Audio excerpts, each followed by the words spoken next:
Game 1 sa second round ng NBA playoff sa pagitan ng Golden State Warriors at ng Minnesota Timberwolves. Well, sa panimula ng laban, unang puntos mula kay Green over Gobert sa gitna. Ngunit agad namang nakabawi si Rudy dito.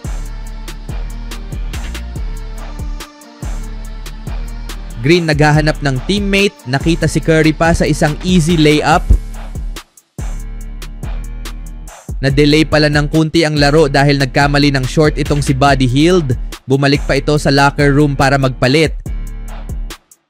Wala nang 10 minuto ang natira, Butler komportable nang mag-shoot ng 3. Tagumpay ito sa corner. Randle naging agresibo na, hindi mapigilan. Basket ang jumper over Butler. Wala nang 10 minuto, Curry nagpakitang gilas na sa 3. Basket ang attempt sa corner. Bago sumunod ang isa pa mula kay Podziemski. Ngunit Gobert madali lang nakabawi sa pagkakataon na ito. Sa pagkakataon na ito, kitang-kita talaga ang dominasyon ng Wolves sa ilalim.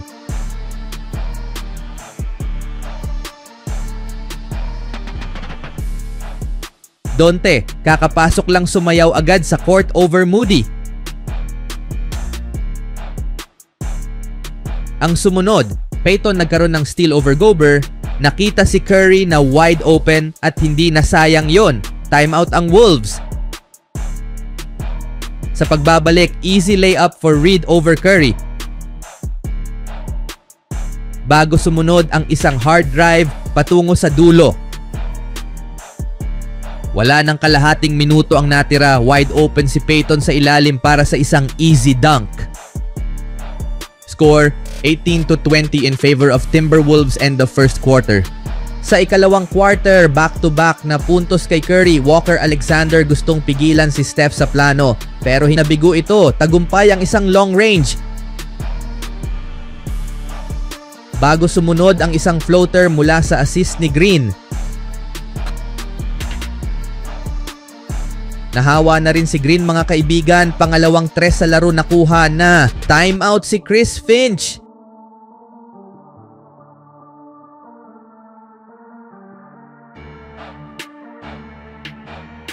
Sa pagbabalik, walang Steph pero parang sumapi kay Draymond itong si Curry. 3 3 na sa larong ito.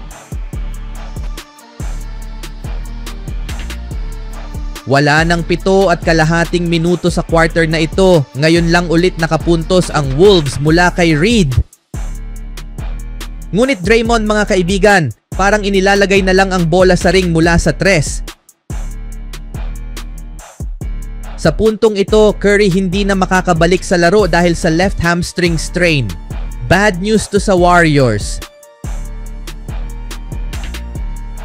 Wala nang 3.5 minuto sa quarter, Looney nagtuloy-tulo sa dulo para sa isang easy layup. Ngunit maagang nakabawi si Julius dito sa ilalim para tumawag ng timeout si Kerr. Sa pagbabalik, nahirapan ng Warriors na pumuntos. Butler to JK, Kuminga to Green para sa isang easy dunk. Wala nang 1 minuto ang natira. Tough shot mula kay Donte.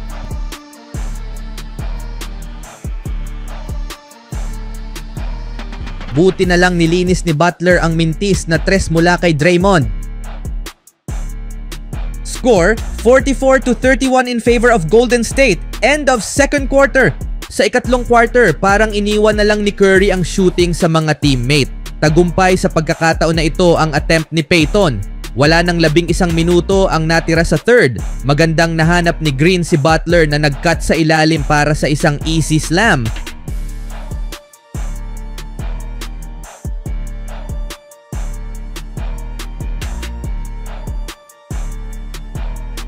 Ngunit agad nakabawi si McDaniel dito. Mismatch si Brandin. Ngunit masakit ang bawi sa kabila. Buddy Hield nagsimula ulit sa labas ng arc. Back-to-back 3 ang ginawa mula sa pass ni Green. Bago sumunod ang isa sa corner dahilan para tumawag ng timeout Wolves.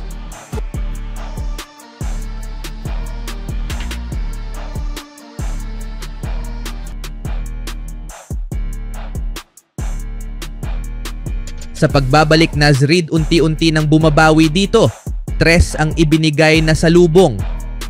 Buti na lang agad nakabawi si Hild dito mga kaibigan. Ang sumunod, nahihirapang Anthony Edwards sa laro na ito. Sa wakas na ipasok rin ang isang tough layup.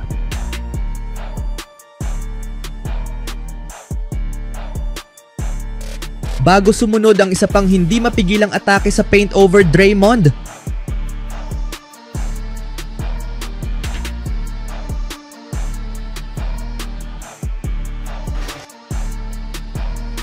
Wala nang 6.5 minuto ang natira. McDaniel tumutulong na rin sa opensa ng Wolves. Buti na lang epektibo pa rin ngayon ang veteranong si Hield. Basket ang left-handed layup.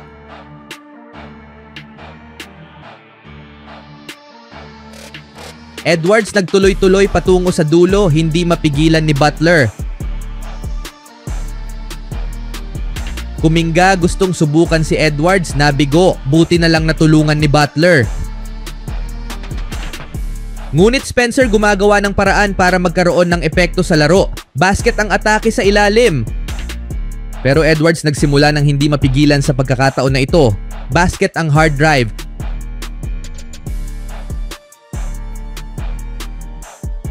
Buti na lang Hield take over talaga sa pagkakataon na ito. Wala nang 3 minuto sa quarter. Spencer naging sakit sa ulo pa ng Wolves. Ang sumunod, Randle, pinakita kay Draymond kung gaano kalakas. Tagumpay ang atake sa loob. Bago sumunod ang magandang chemistry ng Warriors na nagtapos sa isang dunk kay Kuminga.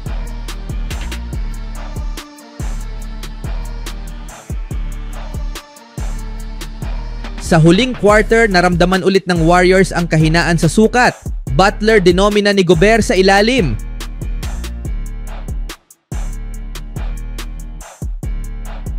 Ant-Man, binaba ang kalamangan ng Warriors sa 13 sa hard drive. At nagpatuloy itong kinuha ang advantage sa pamamagitan sa pag-atake sa paint. Wala nang 6 na minuto ang natira. Bumalik sa 12 ang kalamangan salamat sa mainit na kamay ni Buddy.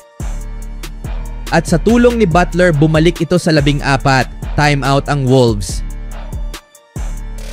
Sa pagbabalik, malaking bagay ang adjustment ni Kerr. Epektibong pantapat si Looney sa rebound kay Gobert. Ngunit ang sumunod, hindi nagustuhan ni Kerr ang nangyari.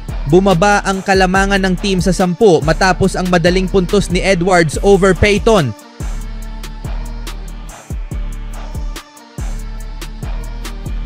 Sabay turo pa kay Payton.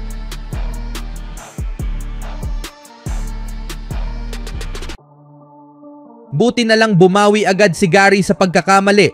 3 ang ibinigay.